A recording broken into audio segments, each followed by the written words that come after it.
It's the Mike Francesa podcast on the Bet Rivers Network.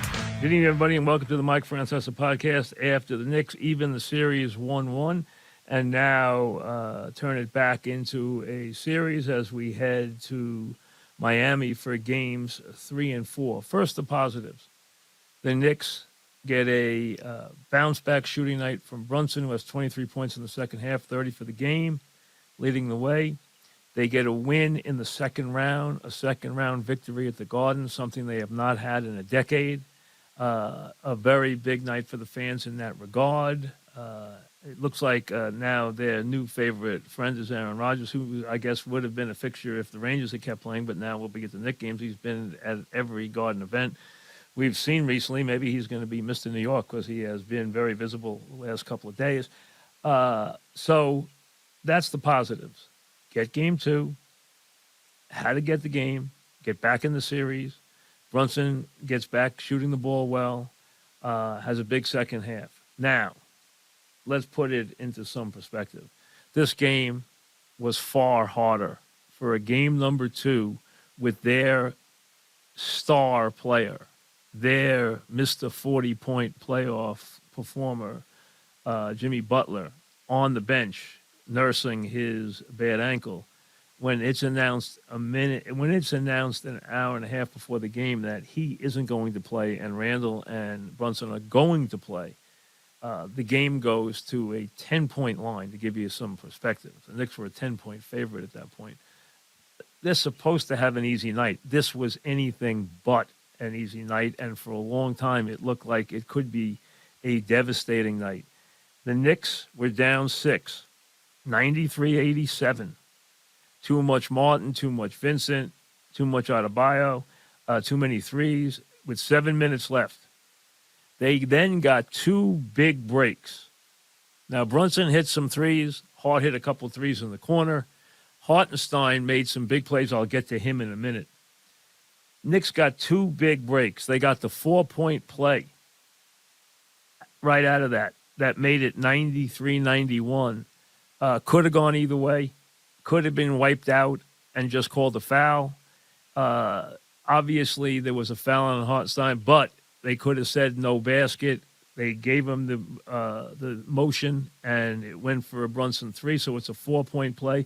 And then they missed a critical 24-second violation on the Heat where the ball did hit the rim, and they got a layup, and they wiped it out and didn't even look at it.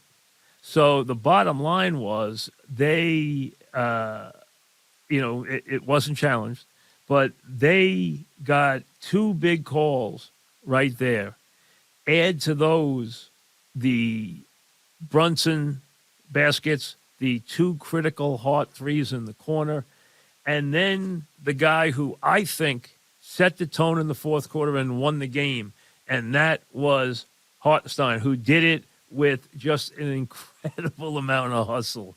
I mean, both ends of the floor, chasing loose balls, contesting rebounds no matter where they are. I mean, flying all over the court. In his minutes of play, 9 rebounds, 4 offensive, some great defensive hustle plays, and I thought he was the guy who changed the whole feel of this game. Brunson made threes, which was critical. And let's be honest, the Knicks' big three. And if you want to count Hart in there and call him the big 4, that's okay too. If you want to call those guys the big 4, those 4 guys tonight did what has to happen if the Knicks are going to win games in the playoffs. Those 4 guys shot 6, 9, 14, 16 for 32. That's 50% from 3. That works for the Knicks. Those guys hit 50% of their threes tonight. Hart, 2 of 4. Barrett, 5 of 9. Randall, 3 of 9. Brunson, 6 of 10. They can survive when that happens. Throw in the fact that they got to the offensive glass in the fourth quarter and kept shots alive and scored on big rebound threes. got the rebound. So many threes in the NBA are made off an offensive rebound, where you get the rebound, you get the kick to the open man. They twice hit Randall. They twice hit Hart in the corner off offensive rebounds. He made threes. Randall got an offensive rebound, got fouled, went to the basket. Okay, Knicks didn't make every free throw. They are the worst free throw shooting team in the playoffs. It's got to get better because they'll kill themselves if they keep missing free throws down the stretch. We know Robinson's going to be a 50% guy. Well, everybody else has got to do better on the foul line. That's all there is to it. They have to do better on the foul line. Randall and Brunson went 10 for 10 on the foul line. You can live with that, that's for sure. But other guys have got to make their free throws down the stretch of games. And to me, the game changed with the effort plays that you got in the fourth quarter. Now you say to yourself, wait a second, they're playing without their all-world playoff player. They're playing without a guy who's been the best playoff player in the league this year so far, in Jimmy Butler. You got to take that into account. Yeah, you do. And let's be honest, Martin had a good game for them tonight. Struss, until he came up lame, had a good game for them tonight. Martin had 21 points. Vincent had 21 points and a big fourth quarter. Struss had 17 points. Adebayo had a very active game, 15, 8, and 6, and was everywhere and gave you a lot of hustle, played 38 minutes, did a lot of good things, okay? Played a very sound game. What they didn't get tonight, they didn't get a good game from Lowry after getting a good game in game one. They didn't get a good game from Love tonight. Love was 2-9. Lowry was 3-9. The two of them clanged a lot of threes. They didn't have any dagger shots in the game, either one of them. The dagger shots really came from Vincent and a couple from Robinson, who had 3 threes in the game and had 9 points. The Heat got a lot out of this game without Butler and really made it a much tougher game than it probably should have been and could have stolen it. And then late, when Randall stepped on the line and then Robinson hit a three, you're thinking, oh, my God, nightmare scenario. But it didn't happen, as the Knicks wound up winning 111-105. But let's be honest. Knicks have to win this game. There's no series they don't win this game. If they can't beat the Heat in their building in Game 2 when Jimmy Butler's not playing, then how are they going to win any games in this series? This series is going to be a very tough series because the Heat have a lot of guys who can score. They have a lot of experience, and they have a lot of toughness. And the Knicks matched their toughness in the fourth quarter, and I'm telling you, I would give the game ball to Hartenstein. He set the tone. Yes, Brunson made huge threes. You expect him to do that. He scored 32 points. He scored 23 in the second half. He had 10 in the fourth quarter. He wound up making 6 of 10 after game one where he couldn't make a shot from the perimeter. He wound up making his threes tonight. Very important game. Hart almost had a triple-double, had a couple of big threes, active as always, had 10 rebounds, had 9 assists, did a very good job. Randall had a bounce-back game. For him, had a solid game. Not a great game, but a solid game. And they got a good game again from Barrett, who, again, got off to a great start, carried them early, had 24 points. Randall had 25 points, and Brunson had 30 points.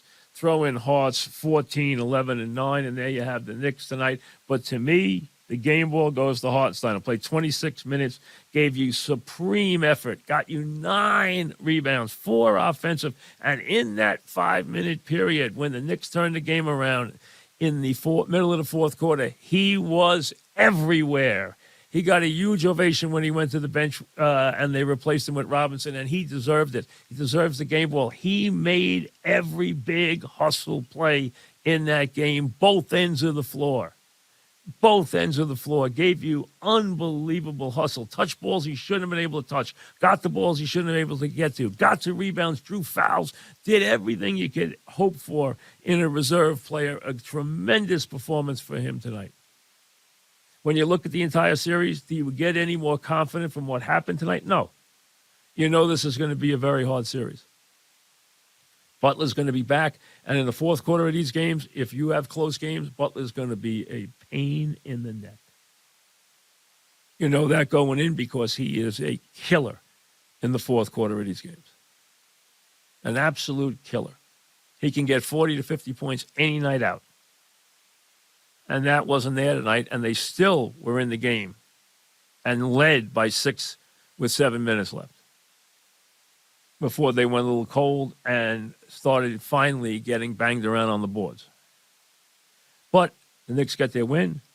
Now they can get a little rest, get ready, make the subtle adjustments that they want to make before game number 3, and get ready to spend the weekend down in South Florida, 3:30 on Saturday, 7:30 on Monday, and then back in the Garden for a game number 5 on Wednesday. So it's Saturday.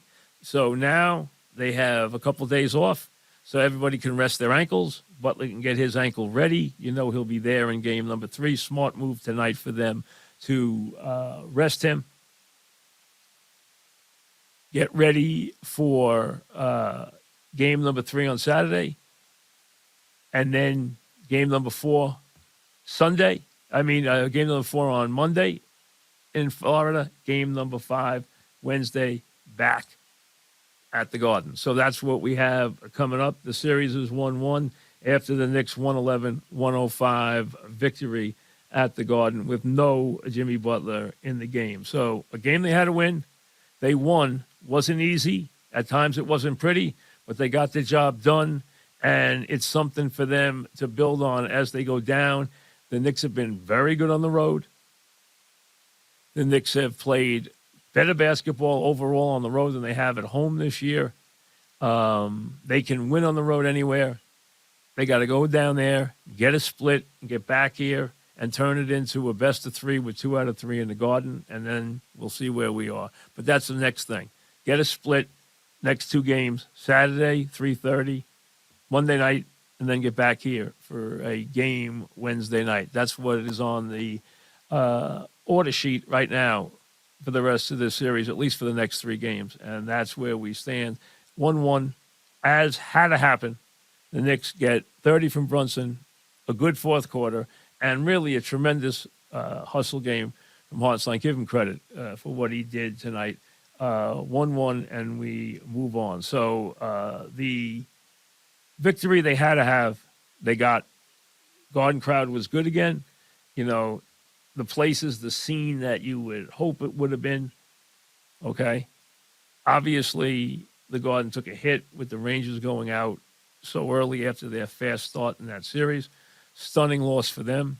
They've already had a couple of stunning losses, obviously, in the NHL with the Bruins losing. Florida opened up that series tonight, beating Toronto. So, they're continue their winning ways.